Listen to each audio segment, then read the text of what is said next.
بسم الله الرحمن الرحيم الحمد لله رب العالمين وصلى على سيدنا محمد وآله وصحبه وسلم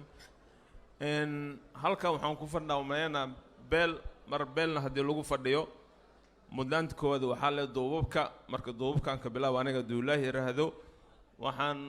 boqoradeena aan salaamay marka hore ugu horeeyay imaamka iyo ugaasyada garaadiyada boqorada salaadiinta kale in suldaanada in intaas kadib waxaan aad maanta ugu faraxsanahay inaan ka soo qayb galo shirkan weyn madaxweynayaashii hore ka soo qayb galeen oo ugu horeeyo madaxweynaheena Cali Mahdi Maxamed madaxweyne Shariif Sheekh Ahmed madaxweyne Xasan Sheekh Maxamuud ra'iisul hore Professor Cali Maxamed Geedi madaxweynaheena Maxamed Cabdi Waare madaxweyne waxaan leeyahay waa ku faraxsanahay ka soo qayb gashid gudoomiyaha gobolka ahna duq magaalada golaha wasiirada kuwii hore iyo kuwii hadda xildhibaanada labada aqal kuwii hore iyo kuwii hadda agaasimayaasha gudoomiye degmooyinka haweenka dhalinyarada si gaar waxaan u salaamayaa ciidamada amniga oo amnigana damaanad qaaday dhammaantiin waxaad leeyahay baxda saxaafadda barbaarta gaashaaman waxaad ugu salaamayaa islaamka assalaamu calaykum waraxmatullaahi wabarakaatuh salaan kadib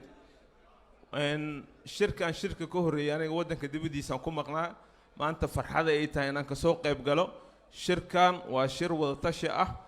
beesha wixii qaldan iska saxan in hore loo socdo beeshan waa laga sheekay waxay soo qabtaan heerkay ka taagin ummadda Soomaaliyeed marka waxaan leenahay makulaal kama xaajis madax dooli marka siyaasiyiinta inta la soo keeno siyaasadda laga hadlana ma dhici karto qofka xuru yahay siyaasadiisa oo cabiri kara intaas waxaan leeyahay in dadka noo maamulay gogosha intaas ajendaha ku daraan waxaan amaanay bogaadin oo soo jeedinaya guddiga qabaqaabay shirkan waxaan idin leeyahay mahad hadii ka gaarto sidoo kale waxaan mahad u soo jeedinaa Khaliif Cabduqaadir Macalin Nuur Siyaad iyo maasisadiisa oo halkan gogosha noogu fidiyay dhammaantiin waa mahadsantiin intaas kadib madaxweyne Waare soo sheego waa sax waxaan aaminsanahay dadka halkan joogo oo saraha ugu dheer magaalada ay leeyihiin iyo guryaha ugu qurux badan inayna ku lahayn dagaaladan ka nimid waxaan u maleynayaa hal qof oo guri kule inteenan ma jirto marka waxaan jeclaan lahay in meelahan ka nimid oo yeeshiina ka yimaadeen ama dadkeena qaar ay degan yihiin in dib loogu noqdo in cadowga aan isku xoreyno ee shabaab dagaanadeena dib xoreen lagu sameeyo intaas kale xilwaan Cabduqaadir Cusub Cali wuxuu sheegay waa run anaga waxaan aaminsanahay in xukuumadda hadda dhacdan aan sugeyn xilkana laga wareego markasta waxaan leenahay doorashada waa inay ku dhacdo waqtigeeda ana maalin lagu darsan cod dheer iyo cod gaaban aan ku leenahay doorashada waa muhiim waqtigeeda inay ku gaarto anaga xildhibaan soo ahay markuu ahay madaxweyne baarlamaankii 8 iyo 9 iyo kan haddaba waan jeclayn inaan ku darsano madaxweyne Sheekh Shariif uu diiday wuxuu qabtay doorasho sidoo kale madaxweyne Xasan Sheekh ma ogolaanin wuxuu qabtay doorasho madaxweynaha waxaan ka sugaynaa Maxamed Cabdullaahi Farmaajo in doorashada waqtigeeda lagu qabto iyadoo hal maalin aan lagu darin waa dhici kartaa in si farsamo ah ama technical waqti dhowr bilood lagu daro laakiin doorasho waqtigeedana ku dhacdo intaas waxaan u leeyahay hal xildhibaana shir waa aragteen anna xildhibaana ka mid ahay waxay isu sheegayeen inay waqti ku darsadaan waxaan leeyahay xildhibaana ahay riyaad ku jirtiin riyada ka kaca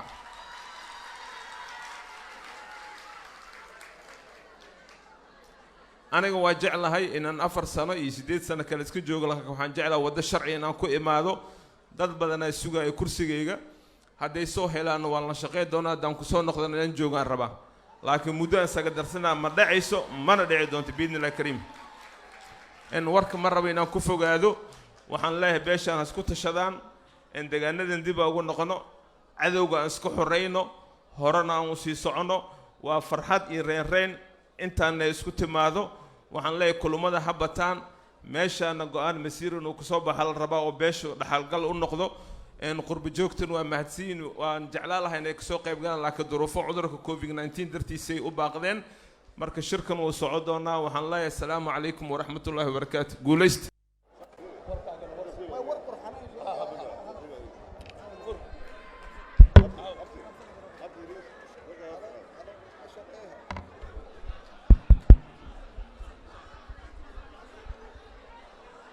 بسم الله الرحمن الرحيم الحمد لله رب العالمين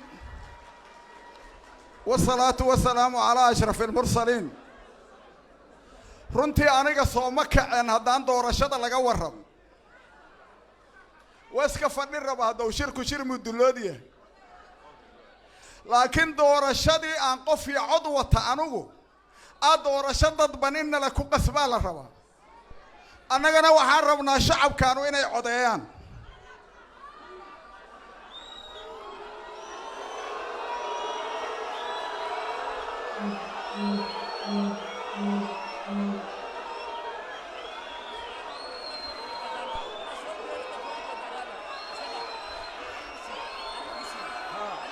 أنا كل شيء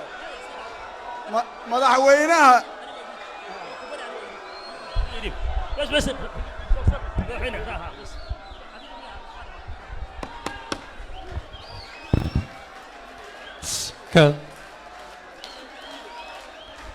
السلام عليكم ورحمة الله وبركاته. أنس مغلنو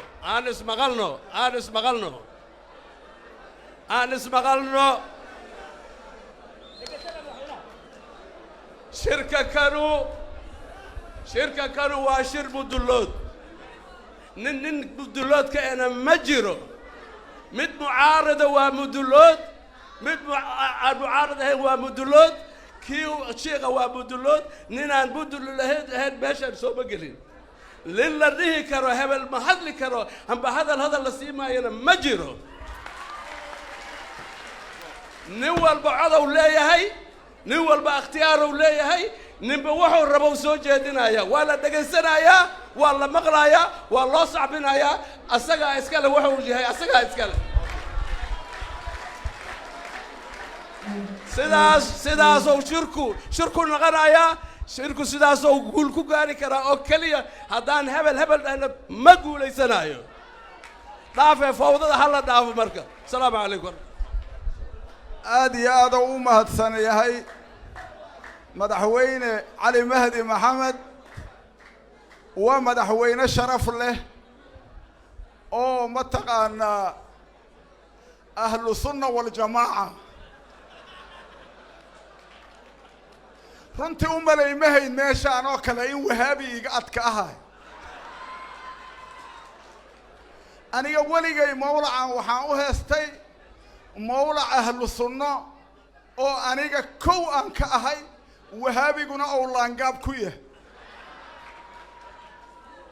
hadda marka waxaan ogaaday sideedaba wahaabigu walaxow soo dhoodhoobaahe ma tiro badna intaas haddaan uga baxo runtii horta aad iyo aad ay u sharaf yihiin guddigii howlahan soo qabanqaabiyey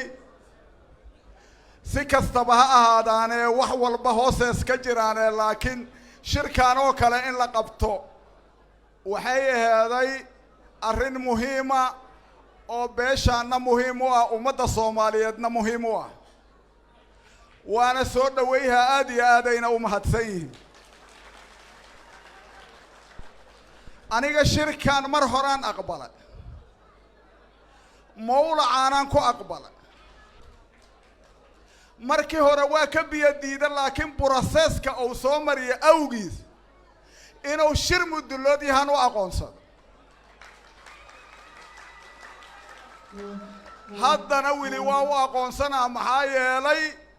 haddaan meesha tegay aan baqardajeex ku tegay waa lay sabciyo dadkii xisbiga midnimada iyo dimuquraadiyadda ay ahaayeen dadkaa sabcaay sababta aan qof iyo cod u rabana saas waay aad iyo aad ay u mahadsan yihiin madaxweynayaashii hore hadday u yahay xasan sheekh iyo hadduu yahay sheekh shariif sheekh axmed iyo dhammaan xildhibaanada iyo wasiirada madaxweynaha dowlad goboleedka hirshabeelle guddoomiyaha gobolka imaamka iyo ugaaska iyo dhaqanka oo dhan dhallinyarada haweenka bahda saxaafadda iyo cuqaasha soomaaliyeed ee halkan isugu timid oo beesha mudullood ay u badan tahay dhammaantiin waxaan idinku salaamaa assalaamu calaykum waraxmatullaahi wabarakaatuh bacda salaam runtii beeshaanu waa gogasha soomaaliyeed waana beel nabad ku caan baxda mana ahan beel colaad shaqa ku leh waa beel isu soo dumidda ummadda soomaaliyeed mataqaanaa ku caan baxday haddana annagu tiiyaan u naqaanaa waana ku difaacaynaa inay naqato waxay hidda iyo dhaqan u laheed ha ahaatee annaga waxaan u baahannahay argagixisada inaan xoreynaa loo baahan yahay shirkan inay argagixisada laga xoreeyo annaga waxaan u naqaanaa argagixisada dhulkeenna haysata inay odayaashoodii inta joogaan ilmihiin ay xagga jiraan annaga argagixisadaas dhul naga haysa ma karto annagu haddaanan ku ilaalihay walaalayaalo nuuc kastood isugu jirtiin inaan ka xuraysanno oo aan gacmaha isqabsanno oo sharaf darrada iyo karaamada aan abyo isir u lahayn oo argagixisadu nagu samaysay aan deegaanadeenna ka xuraysanno ilaaha idinku dhaarshay raalli ma ka tihiin lacagta lagu xurayhaayo midda ugu badan aniga ha laygu qoro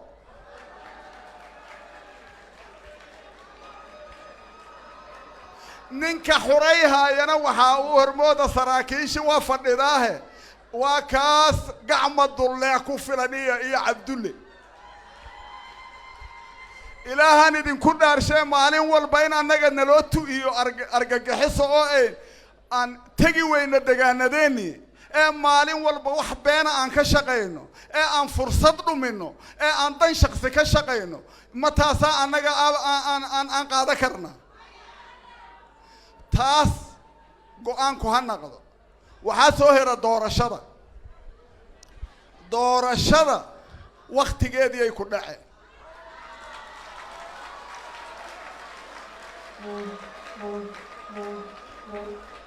madaxweyne farmaajona carabkiisa uu ku dhiftay laakiin inay u dhiman tahay bilamaad moogtahay xasan sheekh inuu 6 bilood ku darsada maad moogtihiin sheekh shariif kambala akood 1 sano inuu ku darsada maad moogtihiin soomaalinimadu cadaaladay rabtaa ninkan hadday u dhammaato hadduu farsamo la imaan waayo asigaa laga rabaa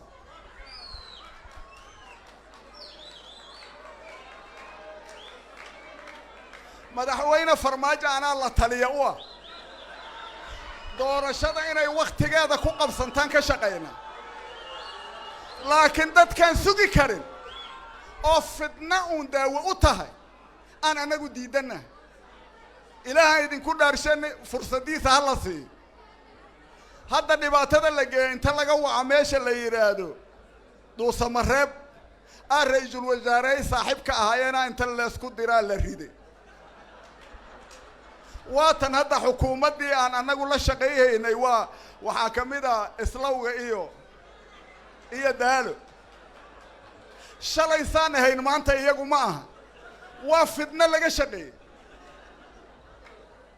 annaga waxaan rabnaa doorashada qofkii coday naqe barlamaankaanaa meel mariya iyagaa meel mariya sharciga anigu waa heestaa dikareetadana madaxweynaha waa ku xihan tahay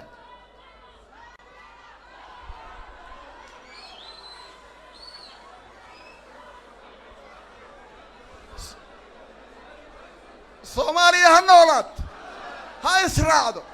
ha midowdo cadowgeedu ha jabo argagixisada ilaahay ha bixiyo doorasho qof iyo coda oo ummadda soomaaliyeed gabadha soomaaliyeed ay u codaysana wakhtigeedii ay ku dhace aadaad u mahadsan